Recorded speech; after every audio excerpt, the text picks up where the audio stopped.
Nike's best basketball shoes so far. Tara, i-unbox na natin.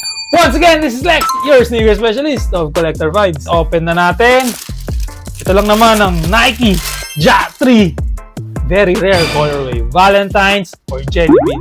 Tara, focus natin sa pair. Makikita mo, pinkish white siya, and yes, very rarely kung sabihin nila, pero real men wear pink. Naalala ko nga pala dito is the Ant Pearl Collection colorway ni KD. Kaya para sa akin, maganda talaga to. At ginamit pa siya sa Ja 3, which is the best basketball shoes so far ni Nike. Very versatile gamitin. Dito sa tongue niya, ang brand logo niya, which is the Ja, which is color blue. Then here, dito rin. Pati yung aglets niya, it's pink, orange, and then 12, ayan dito. And another insane details na nakita ko dito, if you will look closely, ayan, napapansin mo ba? Yes, oo. Yan yung logo ni Ja. At kalat siya all over the shoes, pati dito sa outsole, ayan. Pati dito. Puro Ja.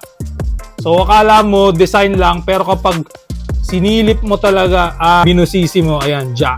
Puro Ja, all over. Outsole is 1 and 2.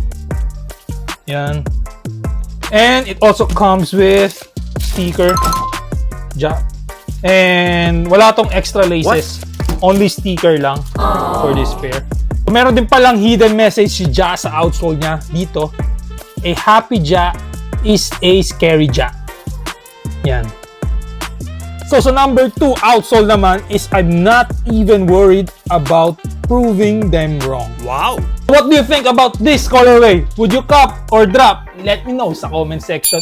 And if you want to cop, alam mo na kung saan meron yan. Walang iba kundi sa Collector Friends. Kaya i-message mo na sila.